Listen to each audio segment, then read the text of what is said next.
Alright everyone, welcome back to my channel, Baseball Talk with Nick Morgan. So today, we are officially 3 weeks out from Major League Baseball opening day 2020, and I could not be happier. We made it through the very long but exciting offseason. Baseball is here in spring training, and in just 21 days, the games will actually matter, at least in some sense. And I cannot wait for that. Yankees, Mets, everyone's back, getting ready to go at it, and I thought it'd be fitting to go ahead and give you guys my 2020 standings predictions in today's video. So where I think every team is going to land this upcoming year of Major League Baseball. Now, I'm probably going to end up doing this again during the All-Star break to kind of fix a couple things or make some changes as I see necessary, and then maybe at the end of the season, I'll do like a bracket prediction like I usually do. So, if you guys are ready for this video, don't forget to drop a like down below, comment, and subscribe if you haven't already. But without further ado, let's get into it, starting with the American League East and my roster and standing predictions.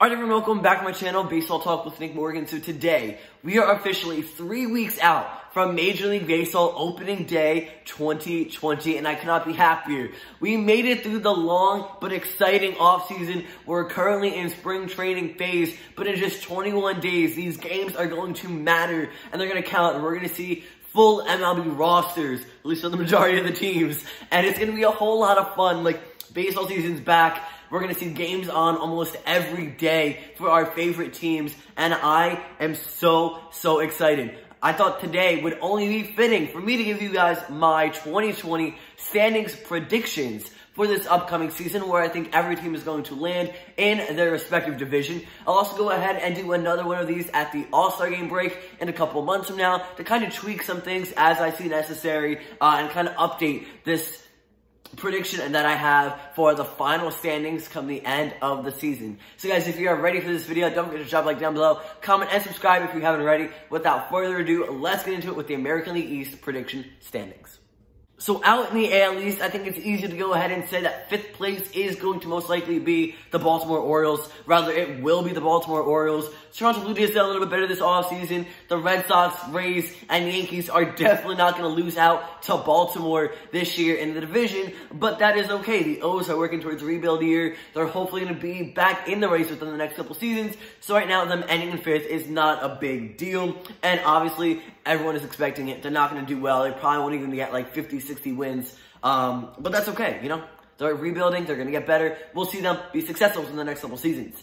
At number 4, very similar to last year, the Toronto Blue Jays. They have a lot of young talent coming their way, but I do not think it's enough to get them higher up in the division just yet. Especially when you have the Yankees, the Rays, the Red Sox, 3 pretty big teams. Red Sox might not do great this year again, much like 2019, but still, you know, there is a bit of competition up there with the Yankees and the Rays. So that kind of gives you my 3rd place prediction for the division. Not really surprised though, the Boston Red Sox lost Mookie Betts, lost David Price, got back Alex Verdugo, but just that's not going to be enough to bring them to the postseason, to get them an AL East division title. So we are going to see them probably end in 3rd this season. But again, not bad. They just won a World Series a couple years ago. They checked that off the list. Now they're working to get back to that point within the next couple seasons as well. And in number 2, just missing out on the division title, the Tampa Bay Rays. So that, of course, means that the Yankees are going to be your division title winners of the season. I'm very excited. I think that is going to be a pretty accurate prediction here. The AL East is actually probably the easiest to do out of the 6 divisions, just because it is exactly the same as the way 2019 ended, and teams got better and teams got worse, so just kind of made things a lot easier on my part here.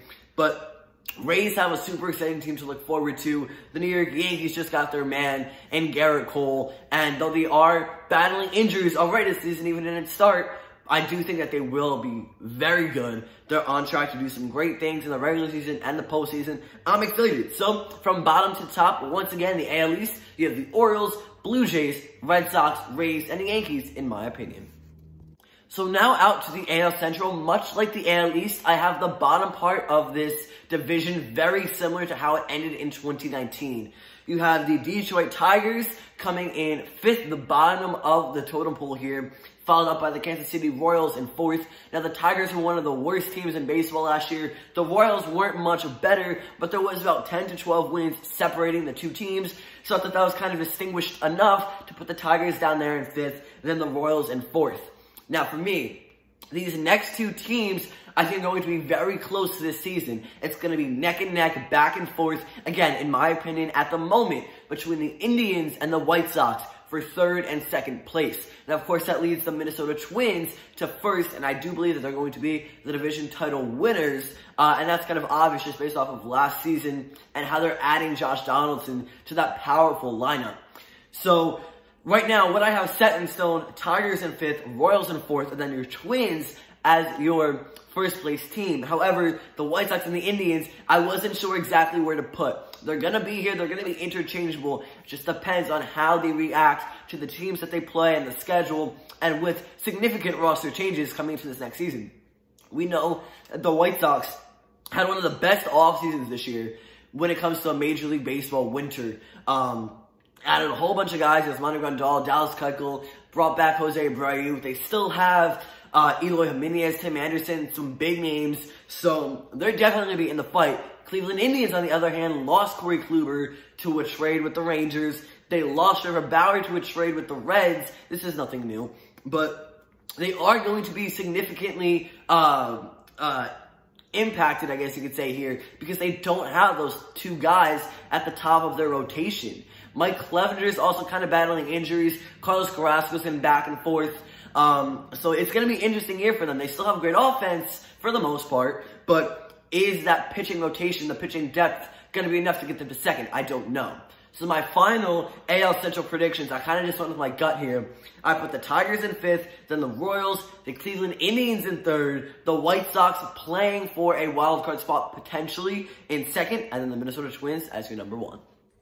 Heading out west to close out the American League, this is also a kind of difficult division just because of a couple teams that are in here and some of the significant moves that they've made these past couple months since baseball has come to a close in 2019. However, I think the bottom team was very easy. The Seattle Mariners really haven't been in it recently.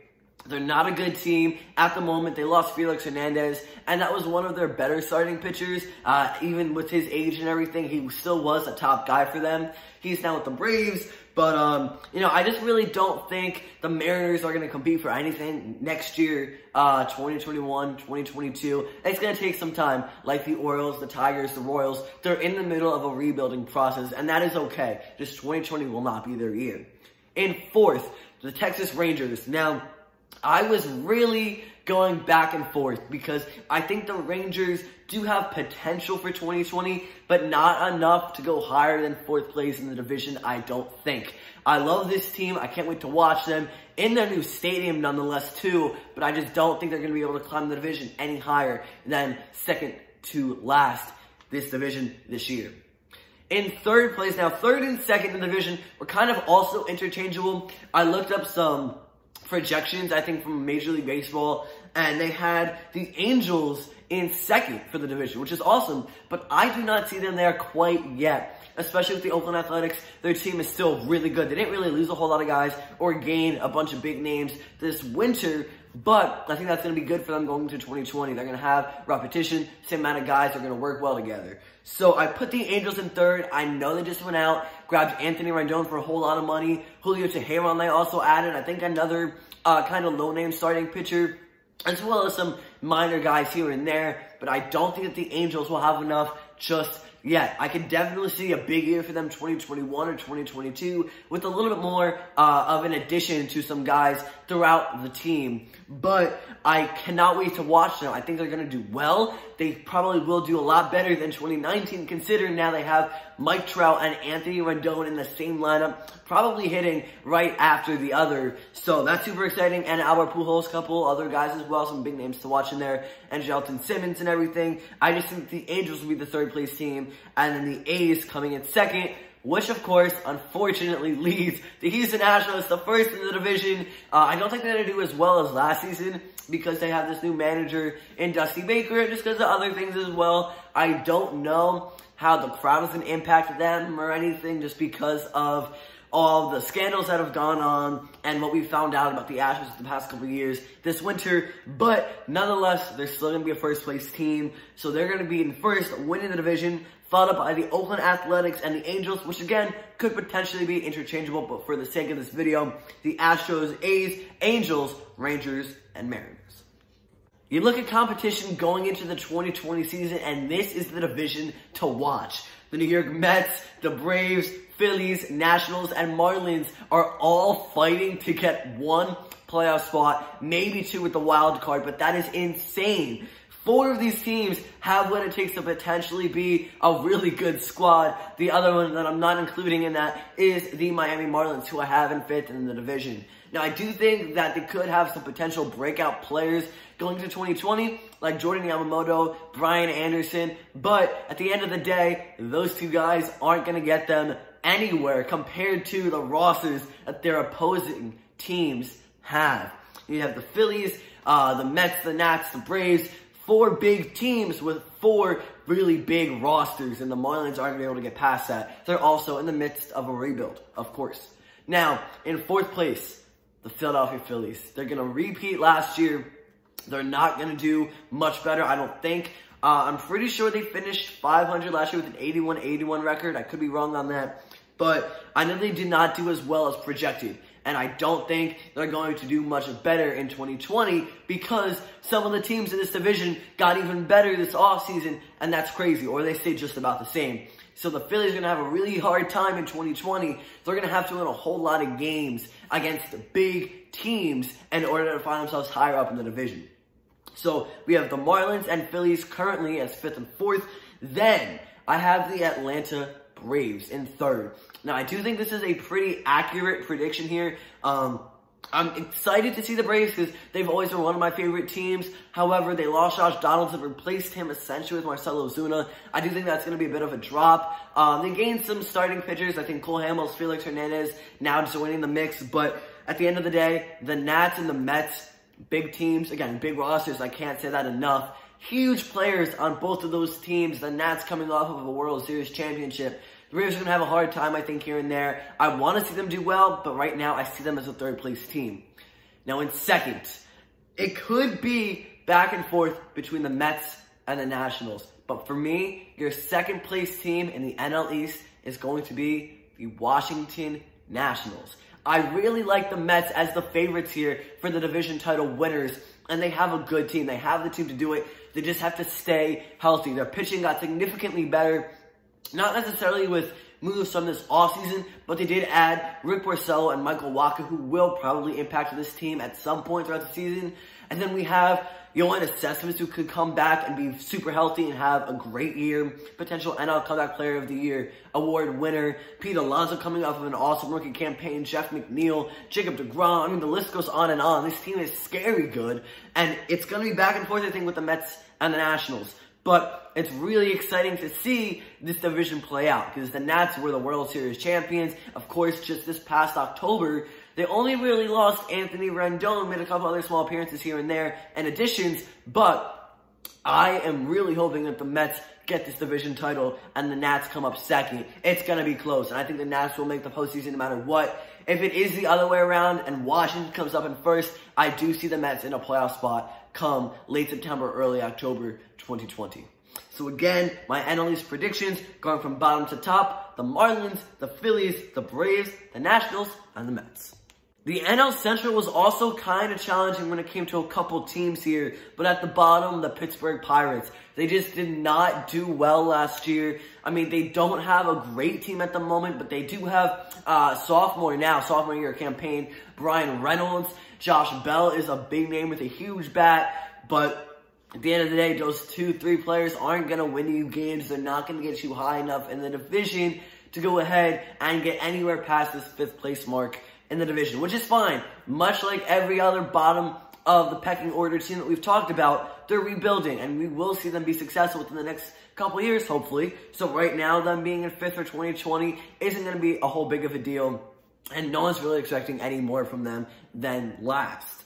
Now, in 4th, I have the Milwaukee Brewers right now. My gut told me to go ahead and put them here. Their pitching's not great. Christian Yelich is amazing, but again, he cannot lead the team to a postseason or to a first-place division title by himself. He cannot carry the Brewers on his back, even though he will perform probably even better potentially than 2019, which is crazy to think about. And 3rd, I have the Chicago Cubs. The Brewers and Cubs could definitely be interchangeable here, and so could the 2nd and 1st place teams that I have, the Reds and the Cardinals. I have the Cardinals winning the division because last year they just kind of surprised us going off against the Mets in that last game in the playoffs, but I do think that they really didn't lose many guys. They didn't gain a whole lot either, so they have a pretty balanced team going from 2019 to 2020, and I think they will be very good. The Cincinnati Reds also, much like the Chicago White Sox, had one of the better off seasons this year when it comes to all 30 Major League Baseball franchises. So I really want to see them get first in the division, but I think that they can easily be a number 2 team that makes the postseason via a wild card, and I wouldn't be mad at that either. So for the NL Central, I have the Pirates at number 5, Brewers 4, Cubs 3, Reds 2, Cardinals 1, but remember, St. Louis and Cincinnati for me could potentially be interchangeable, as well as the Chicago Cubs and Milwaukee. And now going to the National League West, our final division of the video. This was kind of easy, very similar to last year, how the season ended, much like the American League East, but I have the Giants in 5th. They don't really have a great team at the moment. Mike Yastrzemski's really good, coming off of his first year in the big leagues, 2019. Buster Posey has been really iffy since like the beginning of the 2010s decade when he was really good. Other than that, they're just kind of hoping for this rebuild. You know, 2024, 2025 should be good seasons for them if they're not already excelling by 2023. Again, looking for the future at this point with this team. Then you have the Colorado Rockies. Really, for them, they finished 4th last season, and I don't think they're going to get much higher than that this year, especially when you have the Padres, Diamondbacks, and Dodgers in the same division, because the Dodgers aren't slowing down. I mean, they're still looking to go ahead and make the World Series again and try to win one this year. You have the Diamondbacks who made a couple of big additions, and then the Padres who made some trades and signed some guys, and still have Tatis Jr. and Machado. So, a lot going on right now. I would love to see the Rockies do better at some point, but I don't think 2020 is their year. We go to San Diego for number 3, the Padres, and the Diamondbacks, who I put 2nd, but I think, again, those could be interchangeable. For my final prediction in this video, I'm going to go ahead and say Giants 5, Rockies 4, Padres 3, D-backs 2, and then that leaves the Dodgers for 1st, which is no surprise there. The Dodgers got Mookie Betts in a blockbuster trade, made them even better. They'll probably end up with the best record in baseball going into 2020 as long as all their big guys stay healthy. That's insane. Arizona Diamondbacks, they added Mad Bum from the Giants, which is a division rival. I think they also picked up Cole Calhoun, maybe a couple other guys as well. I don't remember exactly off the top of my head right now, but they should be doing pretty well in 2020. Will most likely be 10, 15 games behind the Dodgers probably, but that's just because Los Angeles will be so good next season. So for me, to kind of end it out here in the NL West, you have the Dodgers at number 1, the D-backs number 2, the Padres number 3, again, the 2nd and 3rd place teams, interchangeable, then the Rockies 4, and the Giants 5th. Alrighty guys, that's going to end it for this video. If you enjoyed, don't forget to drop a like down below, comment, and subscribe if you haven't already. Let me know down below in the comment section what your predictions are for the 2020 season, and if you disagree with me at all, what teams you think should go where in each division. Thank you so much for watching. I'll see you all next time. Peace.